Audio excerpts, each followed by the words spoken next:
Wabarakatuh. Selamat berjumpa dengan saya Abdullah Raub, tuan rumah dari Kampung Sholawatku Channel.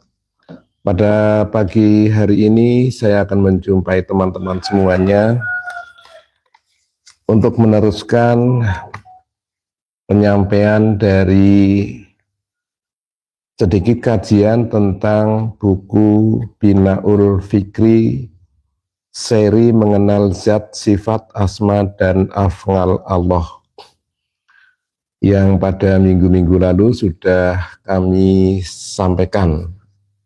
Ini bukunya yang saya sampaikan pada pagi hari ini. Nah, teman-teman semuanya, sebelumnya pada bagian yang pertama yang sudah saya sampaikan, itu adalah pembahasan tentang zat. Bagian ke-1 tentang mengenal zat Allah. Saya ingatkan kembali bahwa Ibnu Abbas radhiyallahu anhu meriwayatkan secara marfu dari Rasulullah, berpikirlah kalian tentang ciptaan Allah dan jangan berpikir tentang zat Allah. Nah, larangan tersebut sudah jelas, sebab zat Allah itu tidak bisa dipikirkan. Kemampuan otak tidak menjangkau hal tersebut. Oleh karenanya digunakan permisalan untuk menjelaskannya. Nah, berpikir tentang zat akan menimbulkan persepsi, menimbulkan pemikiran-pemikiran, angan-angan, atau imajinasi, sebab tidak terjangkau oleh pikiran manusia. Nah, teman-teman, itu di bagian yang pertama. Kemudian sekarang kita teruskan di bagian yang kedua, yaitu tentang mengenal sifatnya. Ya, bismillahirrahmanirrahim. Pada bagian yang kedua ini kita meneruskan untuk penjelasan tentang zat sifat, ya. Yang pada bagian pertama yaitu mengenal zatnya sudah dibahas secara sederhana tentang zatnya yang kembali ke laisa kamitslihi syai'un,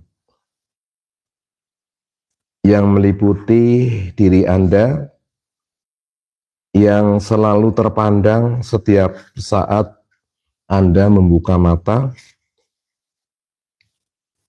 kemudian yang selalu bersama Anda dimanapun Anda berada, dan yang lebih dekat dengan urat nadi Anda, tetapi rasanya tidak terlihat oleh mata. Nah, mengapa demikian? Inilah yang nanti coba kita pelajari bersama, ya. Mudah-mudahan cara yang sederhana ini akan mudah untuk dipahami.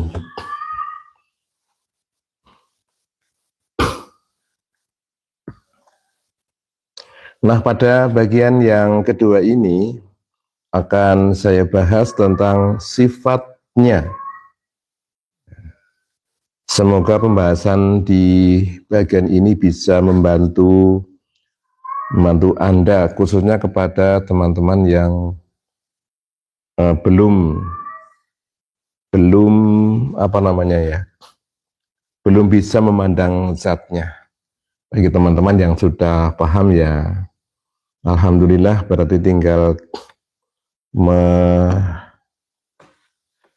mengulang kembali saja.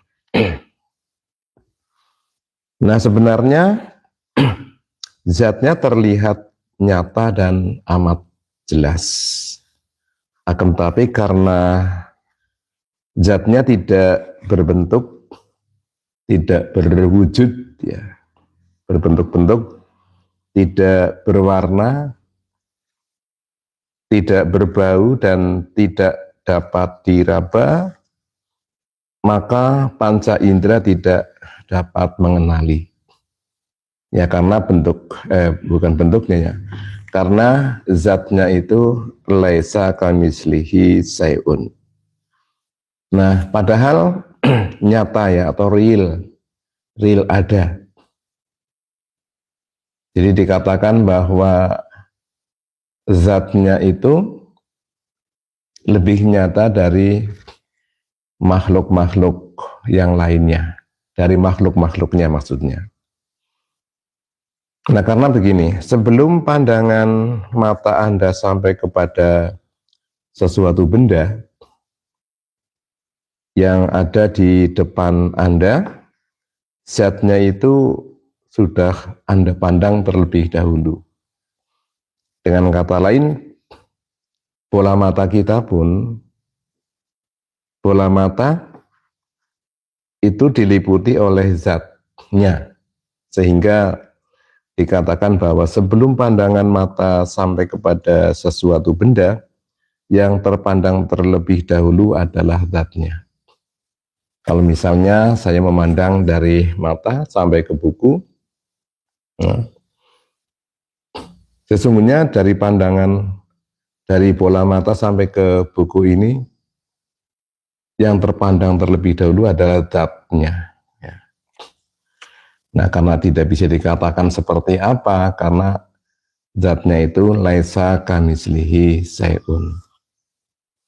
Jadi kembali kepada kunci utamanya bahwa dia laisa kamislihi sayun. Tidak ada keserupaannya sedikit pun. Nah, karena zatnya itu terpandang terlebih dahulu sebelum memandang benda, maka para sahabat Nabi ini, ya, berbeda-beda cara melihatnya. Ada yang mengatakan bahwa tidaklah kulihat sesuatu kecuali sebelumnya melihat zatnya. Jadi zatnya terlihat dahulu. Ada juga yang mengatakan tidaklah aku melihat sesuatu kecuali sesuatu itu bersama dengan zatnya. Ya, itu artinya sama-sama ketika kita melihat sesuatu, ya. Kalau yang saya katakan sesuatu itu ya benda-benda atau makhluk-makhluk lah, ya, makhluk-makhluk. Tidak hanya benda. Jadi pada Binaul Fikri kalau nggak salah di bagian pertama itu, ya, mengenal wujud Allah itu sudah dibahas bahwa Allah itu laisa kamislihi sayun, ya, tidak menyerupai apapun. Kemudian Allah itu lebih dekat dari urat nadi, dan dimanapun berada kita selalu berhadapan dengan Allah. Ya, kemanapun kamu menghadap, di situ wajah Allah. Kemudian juga Allah meliputi sekalian makhluknya. Nah, itu sudah dibahas di buku Binaul Fikri yang seri mengenal wujud Allah, buku pertama yang saya sampaikan di channel ini juga. Makanya bagi teman-teman yang ingin mengawali atau mengikuti sejak awal, ya silahkan dibuka di channel Kampung Sholawatku ini. Tinggal ditulis Iqro Ahad Pagi, di situ nanti akan ketemu semuanya, diurut, ya, dari bagian pertama. Jadi zatnya itu real, sangat-sangat nyata, ada. Jadi sebelum pandangan mata kita sampai kepada sesuatu benda yang ada di depan Anda, zatnya itu sudah kita pandang terlebih dahulu. Jadi contohnya ya, atau dengan kata lain bola mata Anda itu diliputi oleh zat sehingga dikatakan bahwa sebelum pandangan mata sampai kepada suatu benda, yang terpandang terlebih dahulu adalah zatnya. Baiklah teman-teman semua, Allahumma sholli ala Muhammad ya Sayyidi ya Rasulullah. Mungkin penjelasan ini belum bisa menghantar Anda mendapatkan kepahaman, tapi tenang saja ya, ini insya Allah ketika kita istiqomah dalam mengikutinya, kemudian kita mau rendah hati di dalam kita mengikutinya, insya Allah pada saatnya nanti Allah memahamkan.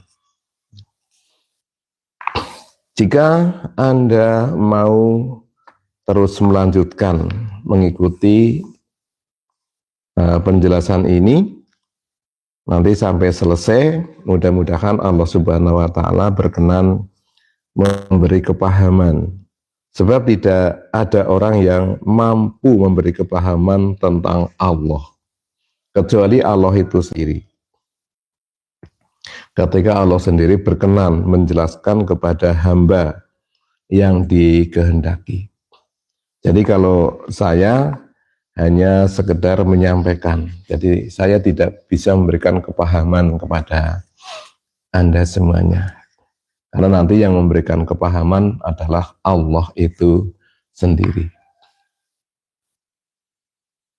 Allah Subhanahu wa Ta'ala dalam Al-Quran menjelaskan bahwa Dia akan memberi petunjuk kepada orang-orang yang dikehendakinya. Ini maksudnya salah satunya, memberikan petunjuk, ya, memperkenalkan diri kepada hamba-hambanya yang dikehendakinya. Maka saya berpikir positif.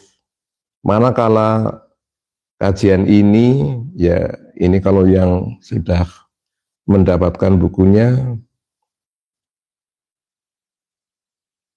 misalnya sudah sampai ke tangan Anda atau sudah masuk ke beranda Anda di video ini, mudah-mudahan berarti Allah Subhanahu wa Ta'ala mau memberi petunjuk, tetapi tidak hanya cukup pegang buku ini atau mendengarkan video ini, menyimak video ini.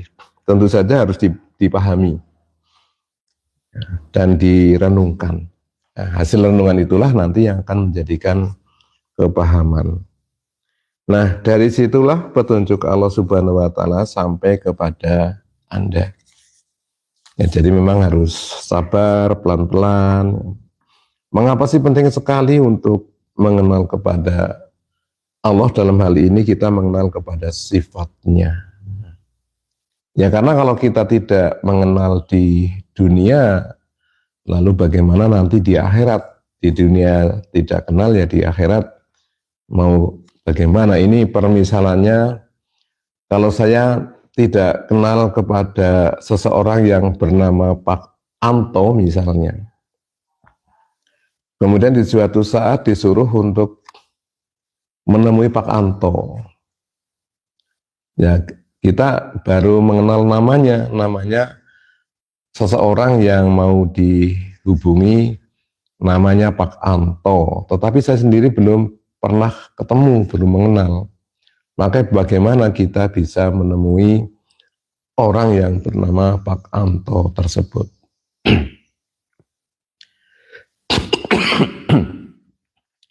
Jadi berbeda dengan orang yang sebelumnya sudah mengenal kepada Pak Anto, sehingga ketika pada saatnya menemui Pak Anto maka tidak akan keliru, ya, karena Pak Anto itu mungkin tidak hanya satu, tetapi Pak Anto yang dimaksud, ya, itulah Pak Anto yang ditemui.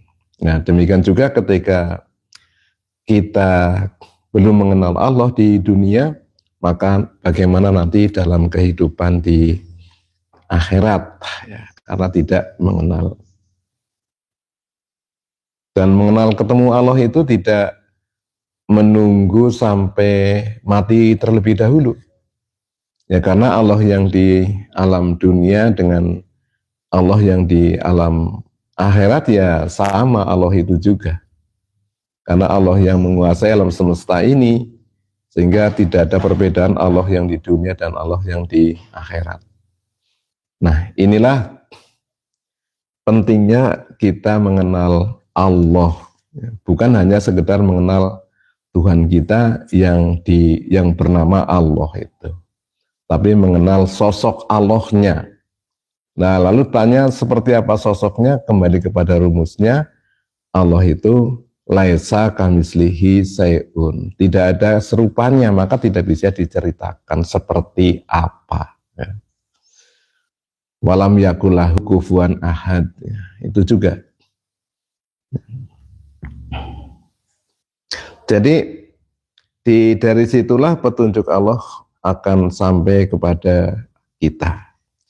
Memang ada syaratnya agar kepahaman itu masuk kepada hati Anda. Syaratnya yaitu tidak mental blocking, ya, tidak mental blocking atau menutup diri, merasa diri berilmu tinggi. Itu adalah sifat sombong. Jadi kalau misalnya ada orang yang belum tahu terhadap sesuatu pengetahuan, baru saja disampaikan sepotong, dua potong, lalu menganggap dirinya, wah itu saya sudah tahu. Padahal yang dimaksud dengan yang disampaikan itu berbeda. Nah, inilah yang menutup kepada diri setiap manusia, karena adanya sifat sombong. Nah, orang yang sombong biasanya menjadi mental blocking. Kalau bukan orang yang dianggap di atasnya yang bicara, maka orang tersebut tidak akan mempercayainya. Padahal sering disampaikan bahwa janganlah kau lihat siapa yang bicara, tapi lihatlah apa yang dibicarakan. Nah, ini ya seorang penceramah biasa mengatakan seperti itu, tetapi dirinya sendiri kadang-kadang lupa. Ya, jadi dia sendiri melihat siapa yang bicara, bukan apa yang dibicarakan. Ini sifat mental blocking itu yang menjadikan kesombongan, dan kesombongan itulah yang nanti menutup terhadap masuknya suatu ilmu. Ya, jadi hal tersebut itulah yang sebenarnya menjadi tabir atau penghalang untuk memperoleh kepahaman. Lalu sebaiknya bersikap tawadu, karena sikap inilah yang memudahkan untuk memperoleh petunjuk dari Allah Subhanahu wa Ta'ala. Sehingga untuk memperoleh kepahaman lebih mudah atau bahkan lebih cepat. Nah, membahas tentang sifatnya, sifat Allah tidak bisa terpisahkan dengan pembahasan tentang zatnya. Zat dan sifat dalam ilmu tauhid adalah hal yang sangat penting, karena seluas alam semesta ini isinya hanya zat dan sifat saja. Ya, ini teman-teman, seluas alam semesta yang kita tidak tahu luasnya seberapa, itu isinya kan hanya zat dan sifat. Hanya dua, zat dan sifat. Nah, diri kita ini merupakan wujud dari zat. Jadi wujud dari zat dan sifat sekaligus. Zat dan sifat sekaligus itu ada pada diri kita, ya. Jadi perwujudan dari zat dan sifat sekaligus. Nah, oleh karenanya mari kita mulai dari pengertian sifat dalam pembahasan tauhid. Nah, saya nukilkan dari buku ilmu sedikit untuk segala-galanya, tulisan dari Bang Adam Troy Effendi, ya pengertian kata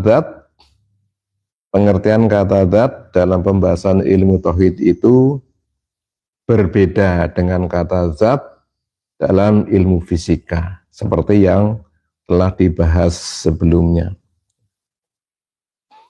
Jadi pembahasan zat di dalam ilmu tauhid ini berbeda ya dengan pembahasan zat di dalam ilmu fisika.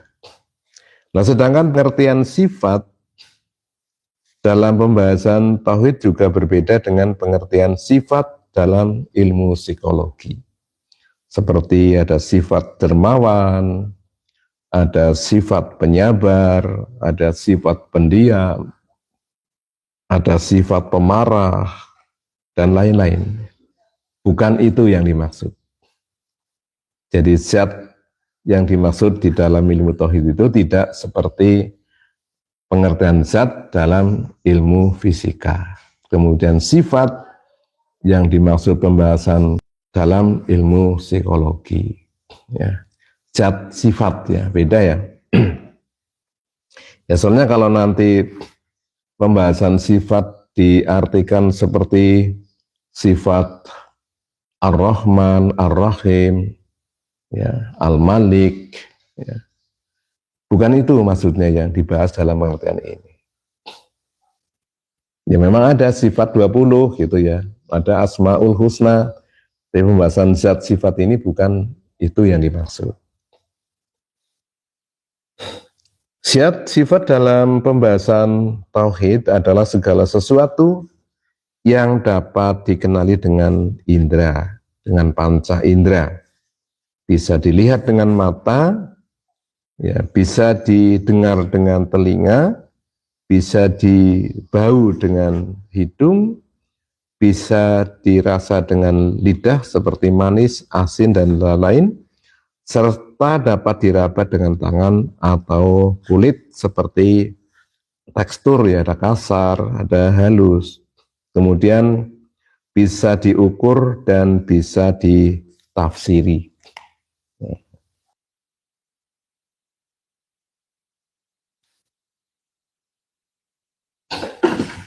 Ya mohon maaf ada sedikit gangguan sinyal. Ya, mudah-mudahan sudah bisa kembali. Tadi ada sinyal terputus. Jadi yang tergolong dalam sifat dalam pembahasan tauhid ini ya antara lain tadi yang bisa diindra dengan panca indera. Ya, bisa diindra dengan panca indera. Nah, adapun perwujudan dari sifat diantaranya adalah berbentuk, ya. Ada bulat, lonjong, oval, tinggi, rendah, ganteng, cantik, dan lain-lain. Kemudian berwarna, misalnya ada merah, jingga, kuning, hijau, biru, nila, ungu, atau yang biasa disebut dikenali ya kalau dulu waktu sekolah itu mirjingku hibiniu. Ya. Seperti inilah misalnya ya, mohon maaf. Ini gambar bawah. Itu tentang warna-warna. Kemudian juga bisa berbentuk volume. Ada yang bisa disentuh dan bisa dipegang. Itu sifat. Kemudian berbentuk bunyi. Ada nyaring, ada merdu, ada fals, ada parau, dan lain-lain. Juga ada yang berbentuk rasa benda, ada manis, ada asin, asam, suka, duka, haru, dan lain-lain. Dan kemudian juga bisa berupa tekstur, ada halus, kasar, lembut, dan lain-lain. Kemudian juga bisa berupa kesan moral seperti baik, sopan, angkuh, jahat, dan lain-lain. Nah, dikarenakan manusia mengenali isi alam semesta ini dengan panca indera, ya kita mengenali isi alam ini kan dengan panca indera, maka sebenarnya yang dikenali adalah sifat. Maksudnya yang bisa dikenali dengan indera kita itu adalah semuanya sifat. Jadi jelas ya ada yang dimaksud sifat di kajian ini. Bukan sifat penyabar, dermawan, pemarah, pendiam, bukan itu maksudnya ya. Tapi sifat semua bentuk-bentuk, semua segala sesuatu yang dapat diindra ya oleh panca indera kita, itulah perwujudan dari sifat.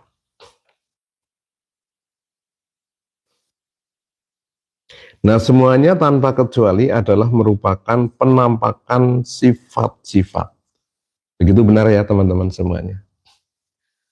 Allahumma sholli ala Muhammad wa ala ali Muhammad ya Sayyidi ya Rasulullah.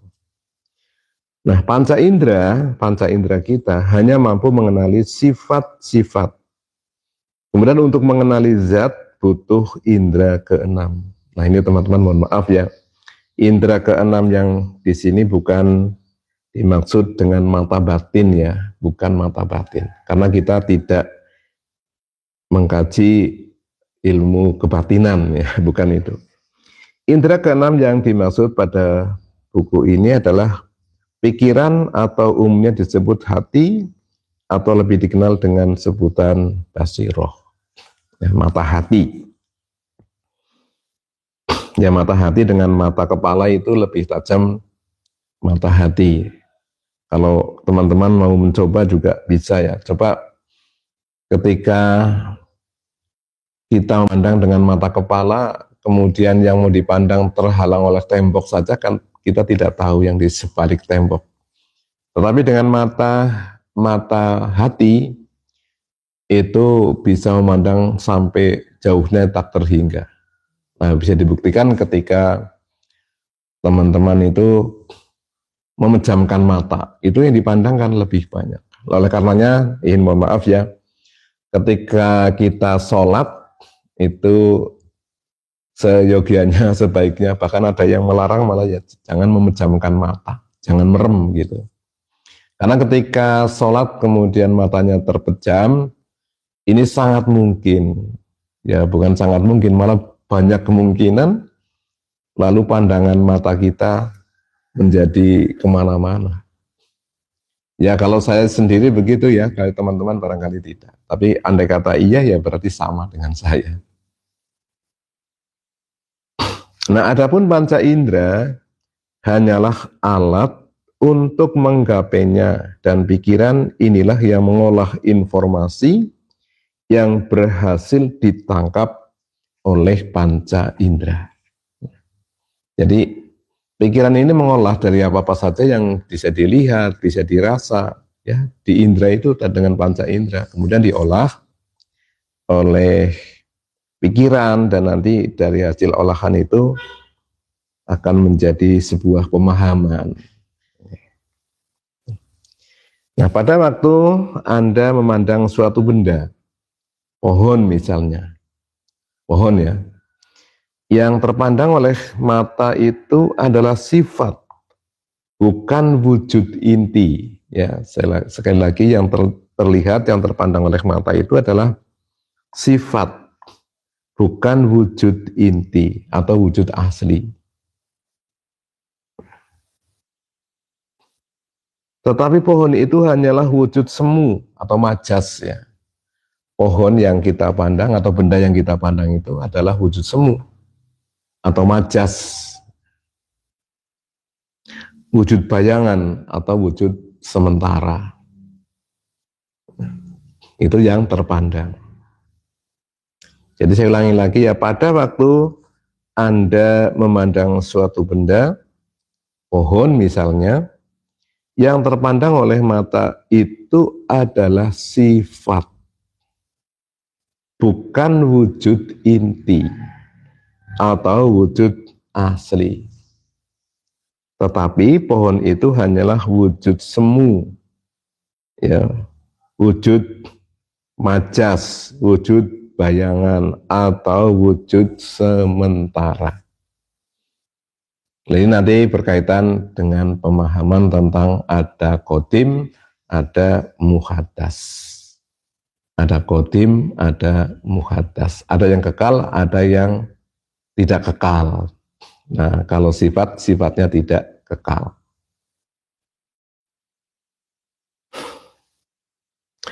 Dikatakan sebagai wujud yang semu, karena sebenarnya hanyalah wujud bayangan dan wujud sementara. Karena pohon tersebut dulu tidak ada, sekarang ada, dan kelak tidak ada lagi. Keberadaannya bersifat sementara. Ya sama dengan wujud manusia. Dulu kita tidak ada, sekarang menjadi ada, dan pada saatnya nanti tidak ada lagi. Wujudnya, ya dulu kan sebelum kita lahir, dulu ada di rahim ibu. Ya. Nah sekarang sebelum ada di rahim ibu di mana gitu kan? Ya, ternyata kalau kita lihat di surat Al-A'raf 172 itu dikatakan bahwa ketika Allah akan menurunkan anak Adam, maka diambillah kesaksian. Allah berkata, Allah berfirman, alastu birobikum, bukanlah aku adalah Tuhanmu. Kemudian duduk, kita semua menjawab, bala syahidna, ya kami bersaksi bahwa Anda adalah Tuhan kami. Nah, dulu begitu, tapi kan kita tidak ingat. Tapi untuk mengingatnya ya kita membaca Quran, karena Quran sebagai hudan linnas, ya hudan linnas, petunjuk bagi manusia, maka ketika kita ingin mendapatkan petunjuk ya bacalah Al-Quran, di sana pasti ada, nah, tinggal kita cari saja di situ, insya Allah ketemu. Jadi sekali lagi bahwa benda-benda, sifat-sifat itu tadi sebenarnya adalah wujud semu, wujud majas, wujud bayangan. Yang wujud inti itu adalah zat sebetulnya.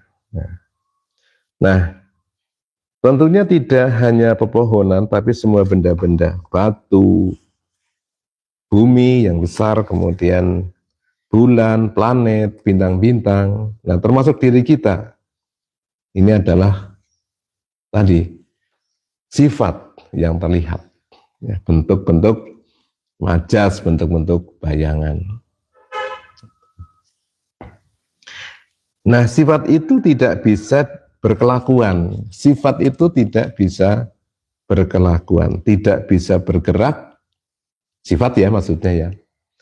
Sifat itu tidak bisa berperilaku, maksudnya berperilaku, tidak bisa bergerak, karena sifat itu mati.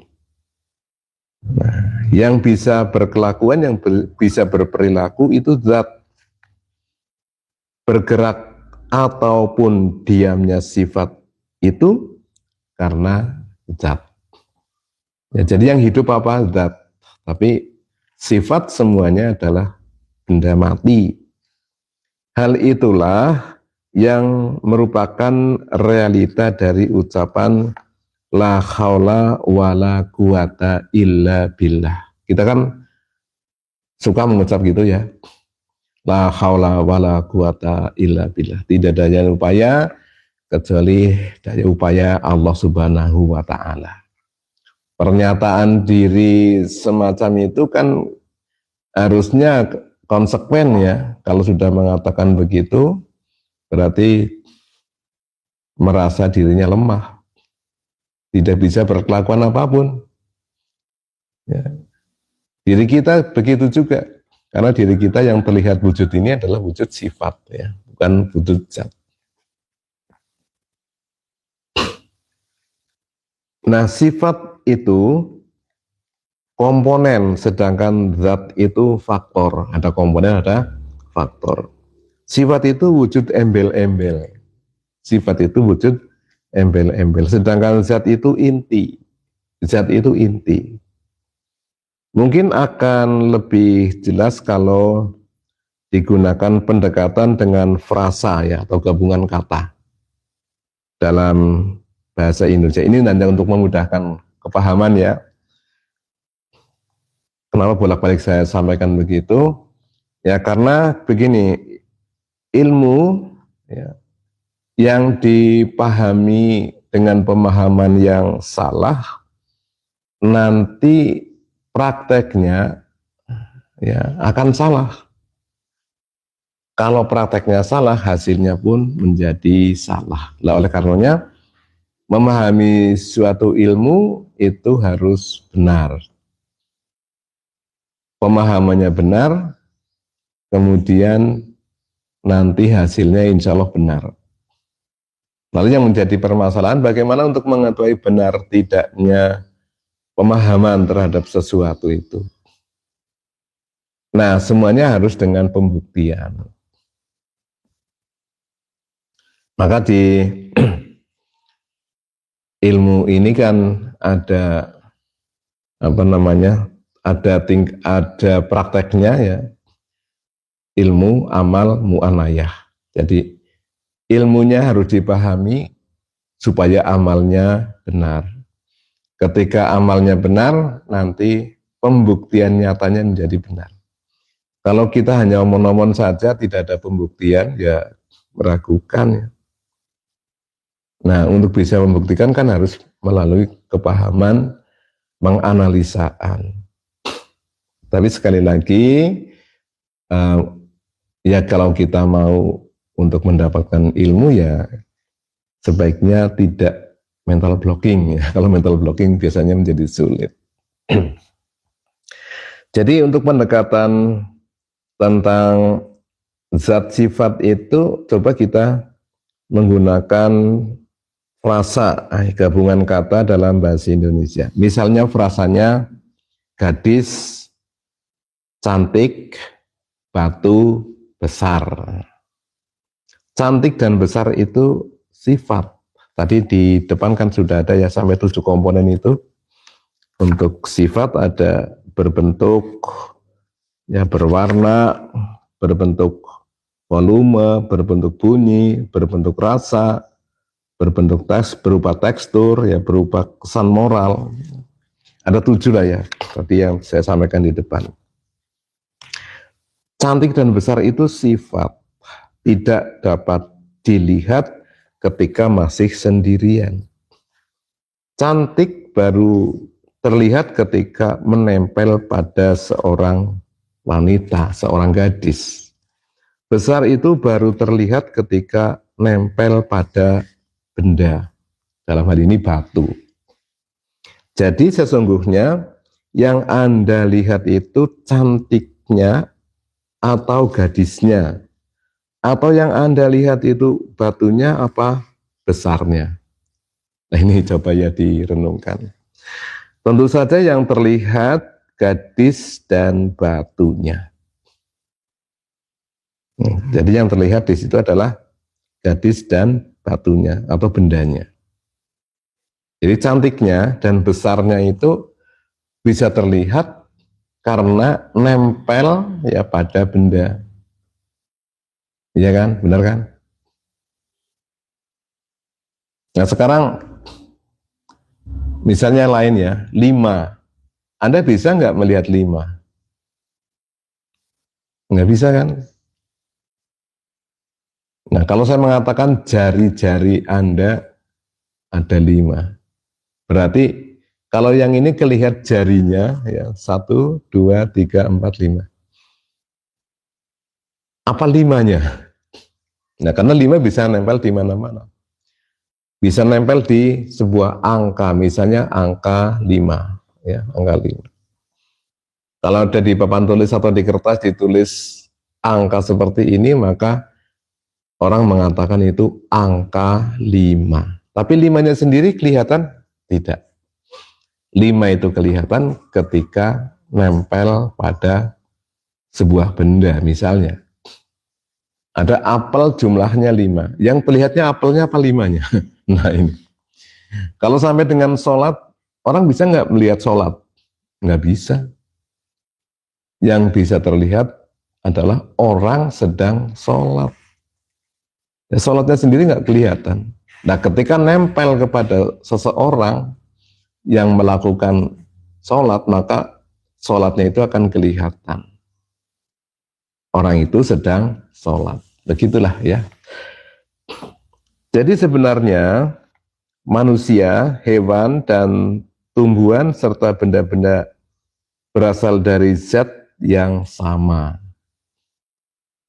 Ya, ada manusia, ada hewan, tumbuhan, benda-benda, baik benda yang sangat kecil sampai benda yang sangat besar. Itu berasal dari zat yang sama. Ya, ini dipahami. Ini benar-benar pelan-pelan ya agar mudah dipahami. Jadi anjing, ada babi, ada batu, ada kayu, dan ada diri kita, itu berasal dari zat yang sama. Dari zat yang sama. Jadi makanya mengapa saya harus sombong? Ya, zatnya itu sama. Zatnya saya dengan zat anjing ya sama. Nah, kalau wujud bentuk majasnya itu berbeda. Misalnya kita manusia, kemudian itu adalah tumbuhan atau itu hewan. Tapi zatnya sama. Ini juga yang dikatakan innalillah. Semua berasal dari Allah. Dari zat yang sama, dari zat Allah itu. Mengapa kita harus sombong? Karena zatnya sama.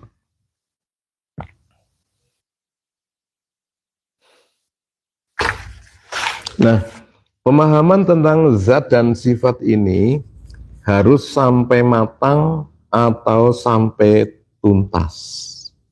Mengapa demikian? Ya, ini karena penting sekali. Artinya paham dengan benar sebenar-benarnya, paham sebab hal ini merupakan dasar-dasar untuk mengenal Allah. Salah dalam memahami zat dan sifat akan menjadikan salah dalam bertuhan. Salah dalam bertuhan akan menjadikan salah dalam ibadah. Salah dalam ibadah artinya tidak ada ibadah. Sebab yang dimaksud ibadah adalah aktivitas pengabdian hamba kepada Robnya. Itu baru dikatakan ibadah ketika aktivitas pengabdian, ketundukan, kepatuhan seorang hamba kepada Robnya, kepada Tuhannya. Itu ibadah. Tapi ketika pemahaman tentang Allah saja misalnya ya, mohon maaf, tidak tepat, maka bisa jadi yang dimaksud Tuhan itu bukan Allah lagi, tapi Tuhan-Tuhan yang lain. Ini makanya sangat penting untuk mengkaji hal ini, hal seperti ini. Oleh karenanya saya sih mengharap kepada teman-teman semuanya setelah mengikuti, menyimak dari kajian ini, itu silahkan dikomunikasikan kepada orang-orang yang ahli tauhid ya, syukur ketemu pada arif billah. Supaya nanti di dalam pengenalan pemahaman itu akan menjadi benar sebenar-benarnya. Ya mohon maaf untuk tidak dikomunikasikan kepada orang-orang yang hanya ahli syariat. Karena nanti bisa jadi memang syariatnya bagus tapi belum tentu pemahamannya tentang tauhid itu lurus ya, belum tentu. Ada orang yang ahli sekali di syariat tetapi pemahaman ketuhanannya itu tidak tepat ya. Tetapi mungkin jumlahnya sedikit ya. Yang banyak yang ahli syariat ya ahli tauhid ya. Syukur menemui yang begitu.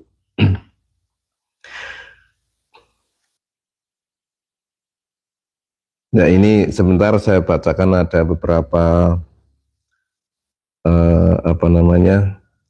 komentar ya sebelumnya dari Blanka Kenji. Assalamualaikum ya, waalaikumsalam. Ada Priyono, assalamualaikum, waalaikumsalam. Kemudian yang mengucapkan hai ya hai juga ya. Terus ada Agus Munir, ini IO, nggak tahu ini apa maksudnya. Kemudian dari Reno 5, benda itu makhluk bukan ya makhluk. Semua yang selain Allah itu pasti makhluk. Jadi semua selain Allah itu makhluk. Benda ya makhluk. Jangan kita lalu hanya beranggapan yang makhluk itu adalah makhluk hidup. Ada misalnya manusia, binatang itu ya yang dianggap makhluk. Jadi semua benda itu, semua yang nampak, yang berwujud. Tadi yang 7 itu yang di depan sudah saya sampaikan, itu adalah semuanya makhluk. Ya. Jadi jangan sampai kita tidak mengetahui antara makhluk dan kholik. Kholik itu pencipta ya. Allah Subhanahu wa Ta'ala dengan makhluk itu semua keseluruhan selain kholik itu ya makhluk semua. Jadi atau dengan bahasa yang biasa saya sampaikan itu, Allah itu adalah pencipta segala sesuatu. Atau lebih lengkapnya, Allah itu bukan sesuatu, tetapi Allah itu adalah pencipta segala sesuatu. Lalu yang dimaksud sesuatu itu apa? Ya apa saja. Nah apa saja itu apa? Ya disebut makhluk. Apa saja yang diciptakan oleh Allah itu disebut makhluk. Ini ya mudah-mudahan bisa dipahami. Allahumma sholli ala Muhammad wa ala ali Muhammad ya Sayyidi ya Rasulullah. Kemudian aktivitas yang tidak tertuju kepada Allah itu tidak bisa disebut sebagai bentuk ibadah. Makanya ini untuk dipahami bersama bahwa kalau semua aktivitas kita agar menjadi bernilai ibadah, ya segala aktivitas kita harus tertuju kepada Allah sebagai bentuk pengabdian seorang hamba kepada Tuhannya. Ya bukankah sering kita mendengar ya, wa ma khalaqtul jinna wal insa illa liya'budun. Tidaklah kuciptakan jin dan manusia kecuali untuk mengabdi kepadaku. Kata Allah begitu kan. Jadi jin dan manusia diciptakan oleh Allah itu bukan untuk yang lain, tetapi untuk mengabdi. Untuk mengabdi kepada Allah. Nah harusnya kalau kita mau memahami dengan hati-hati, dengan teliti, maka semua aktivitas dari manusia dan jin, ya kita karena manusia kita bahas manusia saja, itu mestinya harus bertujuan sebagai bentuk pengabdian kepada Allah. Jadi kadang kita mendengar begini, ada orang mengatakan, kamu masanya ibadah-ibadah, masanya kerja-kerja, masanya istirahat-istirahat, masanya tidur-tidur gitu ya.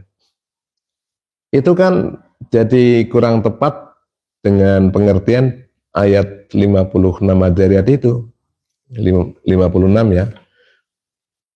Wa ma khalaqtul jinna wal insa illa liya'budun. Jadi Allah berkehendak ketika menciptakan jin dan manusia hanya untuk mengabdi. Mengabdi kepada siapa? Ya kepada Allah, kepada Dia.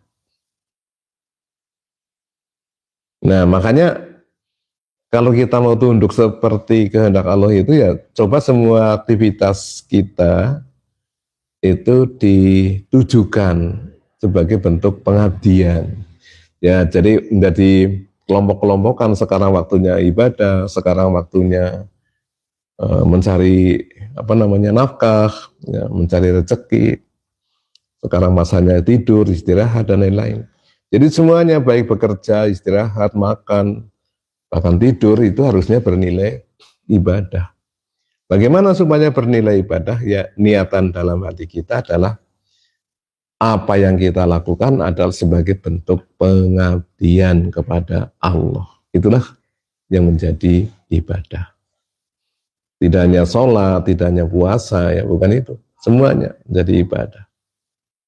Tidur pun menjadi ibadah ketika kita mengetahui bahwa manusia itu diciptakan oleh Allah hanya untuk ibadah dan harus tertuju kepada Allah, tidak tertuju kepada sesuatu-sesuatu. Kalau tertuju kepada sesuatu-sesuatu ya artinya bukan ibadah. Contohnya begini, ketika saya misalnya sholat duha, ya nih sebentar lagi sholat duha, lalu kelihatannya niatannya ya ibadah ya, karena sholat itu kan bentuk peribadahan kepada Allah. Tetapi dari peribadahan yang kelihatan itu lalu di dalam pikiran kita, di benak kita itu terselip, wah supaya rezekinya mudah.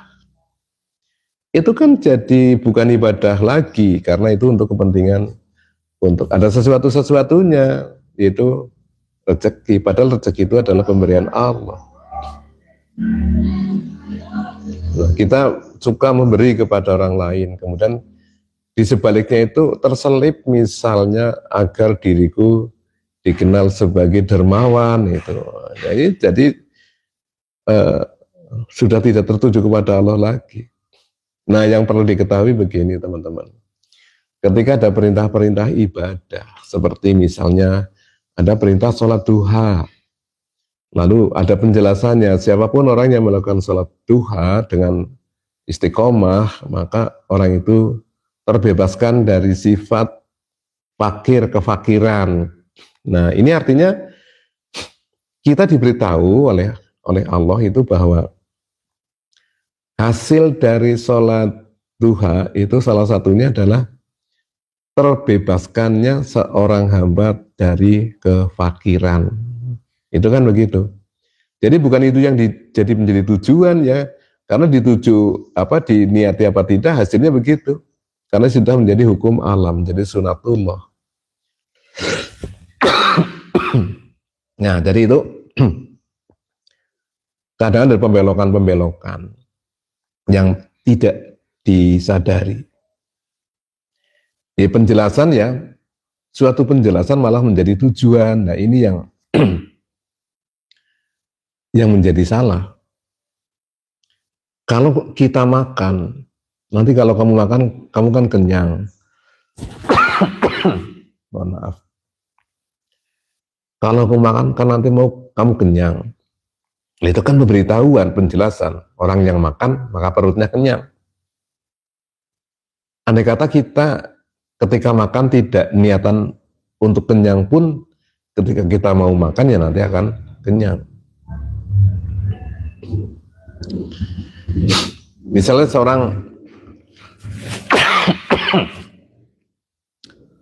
seorang guru misalnya ya.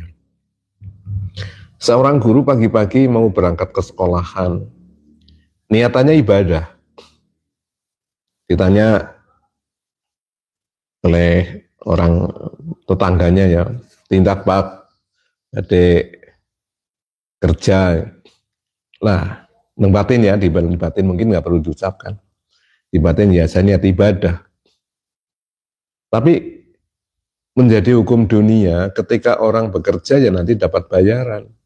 Diniati mencari rezeki, diniati dapat duit apa tidak, ketika bekerja ya nanti dapat bayaran, kan begitu.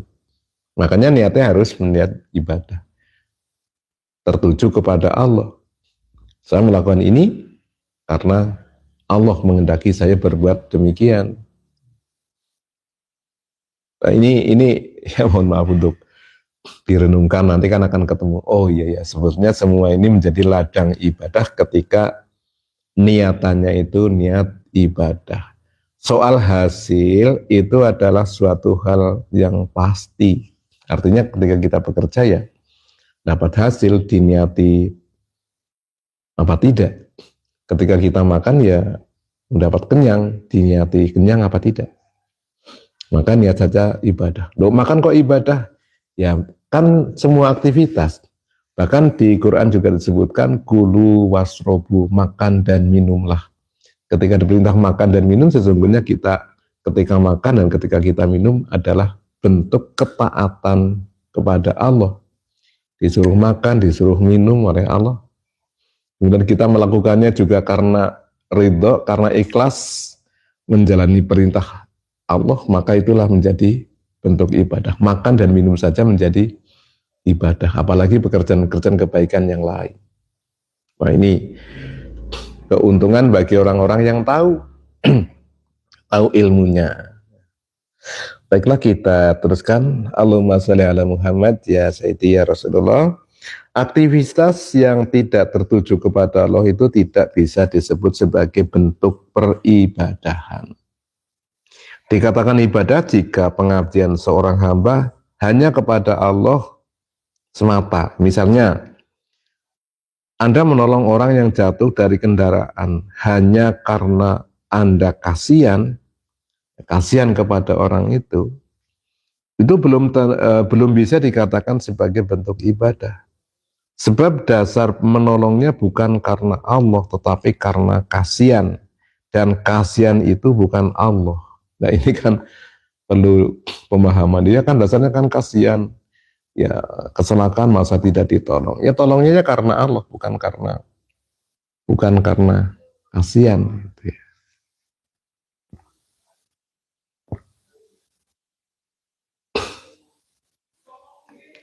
Nah, suatu aktivitas menjadi bernilai ibadah ketika landasannya hanya karena Allah saja, bukan karena sesuatu yang lain. Ini menjadi kata kuncinya. Ya, jadi kata kuncinya. Nah, oleh karena Allah Subhanahu wa Ta'ala dipahami sebagai dari Allah, oleh Allah, dan untuk atau tertuju hanya kepada Allah Subhanahu wa Ta'ala. Karena Allah Subhanahu wa Ta'ala yang menjadikan seseorang ibadah. Ini yang dimaksud dari Allah. Jadi kita beribadah pun sesungguhnya adalah kehendak Allah. Kalau tidak dikehendaki ya tidak bisa ibadah. Kemudian oleh Allah Subhanahu wa Ta'ala yang berkelakuan, yaitu kelakuan zat. Tadi ingat ya bahwa yang hidup itu zat, sedangkan sifat itu mati. Ini di depan tadi sudah sampaikan. Nah, sifat ini hidup karena hidupnya zat. Jadi sifat yang tadi nampak-nampak ya, ada bentuk-bentuk seperti yang kelihatan di alam semesta ini kan semuanya sifat. Yang itu hidup kan karena adanya zat. Kalau dalam tubuh manusia ya, manusia hidup karena adanya ruh, begitulah ya. Karena ada ruh. Kalau tidak ada ruh ya mati.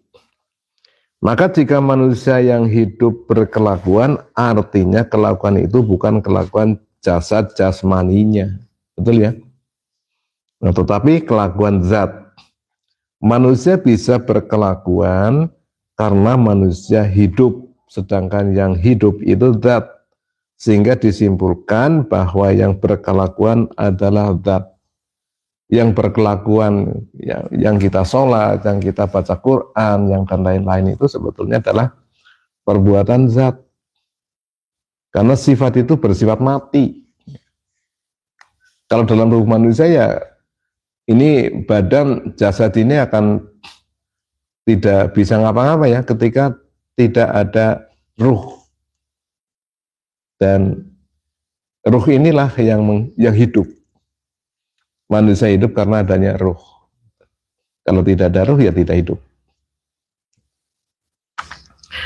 Kemudian tadi karena Allah ya, oleh Allah, untuk Allah, tertuju maksudnya ya. Suatu aktivitas bermakna ibadah jika tertuju kepada Allah Subhanahu wa Ta'ala. Kalau tertuju bukan kepada Allah berarti bukan ibadah, sekalipun bentuk aktivitasnya berupa ritual keagamaan, ritual peribadahan. Ya, jadi di sini harus hati-hati ya teman-teman semuanya. Mungkin kita terlihat sholat ya, datang ke masjid, sholat jamaah, tetapi ketika niatannya ya, tertuju kepada sesuatu, ya ini yang terselip biasanya, bukan yang vulgar, tapi yang terselip.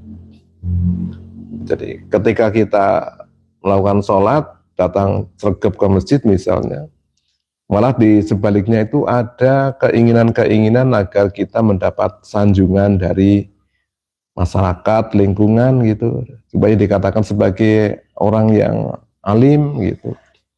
Ini kan yang terselip-terselip itu. Jangan itu. Itu gangguan iblis. Sedang membelokkan yang harusnya niatannya kepada Allah, malah niatannya agar mendapatkan sanjungan. Ini kan jadi kesalahan. Yang terselip-terselip itu, yang halus-halus itu, yang kebanyakan tidak disadari oleh manusia. Ya sudah, sholat saja lillahi ta'ala. Tidak mengharap apapun, kecuali hanya lillahi ta'ala.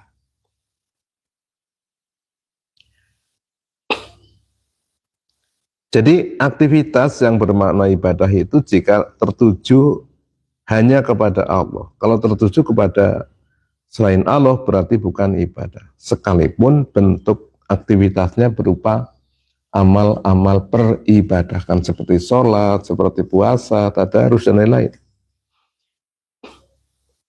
Nah, sholat yang dipahami sebagai menyembah Allah akan menjadi suatu aktivitas ibadah manakala tertuju kepada Allah Subhanahu wa Ta'ala. Lalu apa ada orang sholat yang tidak tertuju kepada Allah? Nah, sepintas semua orang melaksanakan sholat itu tertuju kepada Allah, tetapi belum tentu tertuju kepada Allah Subhanahu wa Ta'ala yang hak yang hak. Bisa jadi Allah Subhanahu wa Ta'ala yang dimaksud bukan Allah yang dipertuhankan oleh Nabi baginda Muhammad Sallallahu Alaihi Wasallam. Karena Tuhan yang kita ibadah itu harus Tuhan yang dipertuhankan oleh beliau Rasulullah Muhammad Sallallahu Alaihi Wasallam. Mengapa demikian? Ya karena kita adalah sebagai umatnya, bagi umat Rasulullah, maka kita di dalam bertuhan pun harus menuhankan Tuhan yang dipertuhankan oleh Nabi kita. Lalu seperti apa Tuhan yang dipertuhankan oleh Nabi kita? Kalau penjelasannya sih ada di surat Al-Ikhlas. Karena di surat Al-Ikhlas itu surat yang menjelaskan khusus tentang Tuhan, tentang Allah. Ini sebabul nuzulnya kan ketika Rasulullah itu ditanya oleh orang kafir Quraisy, seperti apa sih Tuhan kamu begitu kan? Karena orang-orang kafir Quraisy itu pun sudah bertuhan, hanya Tuhannya kan bukan Allah. Seperti apa sih Tuhan kamu, terbuat dari apa gitu? Ini di tafsir Al-Misbah ya. Itu tafsirnya Profesor Quraisy dijelaskan itu tentang tafsir dari surat Al-Ikhlas itu. Jadi seperti apa Tuhan kamu, Muhammad?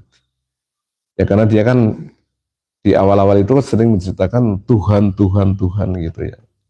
Maka Jibril turun dengan membawa Qul huwallahu ahad. Jibril membawa ayat itu, ya.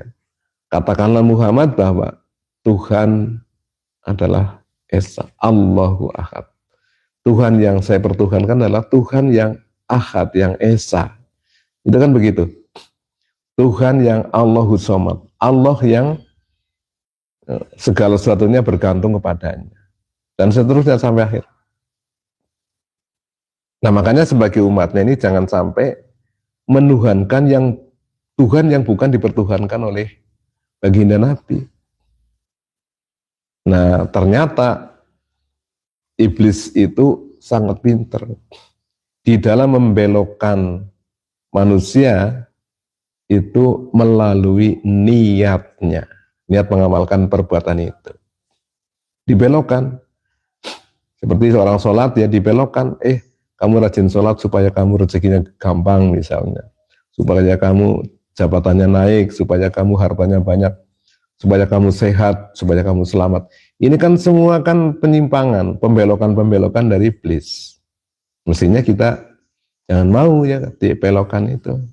Di niatannya bukan di perjalanannya. Kalau perjalanannya lupa-lupa sedikit itu enggak begitu masalah, tapi justru masalahnya itu di niatnya. Ketika niatnya dibelokkan sudah kita sempurna ya. Sempurna kesalahannya maksudnya. Berhasillah iblis itu dalam membelokkan niatan manusia. Nah, oleh karenanya teman-teman semuanya, Saya mengajak kepada teman-teman semuanya, ayolah kita sungguh-sungguh di dalam kita belajar ketuhanan, supaya kita tidak salah di dalam kita di dalam kita beribadah, tidak bisa dibelok-belokkan oleh iblis itu. Ya, mungkin sampai di sini dulu ya. Insya Allah pada Ahad pagi minggu depan kita lanjutkan. Ya, kalau ini tadi sudah sampai sholat yang dipahami sebagai menyembah Allah, itu kan jadi suatu aktivitas ibadah manakala tertuju hanya kepada Allah. Apa ada orang sholat yang tertuju kepada Allah? Ya, tadi sedikit penjelasannya. Insya Allah nanti kita teruskan di pagi yang akan datang. Demikianlah teman-teman semuanya. Saya mohon maaf ya kalau misalnya ada kalimat-kalimat yang kurang berkenan di hati teman-teman semuanya. Tapi semuanya itu bukan karena yang lain, tapi inilah yang keluar dari mulut saya adalah kehendaknya. Mudah-mudahan Anda semuanya bisa mendapatkan kepahaman tentang Tuhan dari Allah Subhanahu wa Ta'ala, bukan dari saya. Saya bersifat hanya menyampaikan saja. Mari kita akhiri dengan doa kifaratul majlis. Subhanakallahumma wa bihamdika asyhadu alla ilaha illa anta astaghfiruka wa atubu ilaik. Allahumma sholli ala Muhammad wa ala ali Muhammad. Allahumma sholli ala Muhammad wa ala ali Muhammad. Allahumma sholli ala Muhammad wa ala ali Muhammad. Ya Sayyidi ya Rasulullah. Sekali lagi mari kita bersyukur kepada Allah dengan kita bertahmid selain mengucapkan Alhamdulillahirabbil alamin. Astaghfirullahaladzim. Assalamualaikum warahmatullahi wabarakatuh.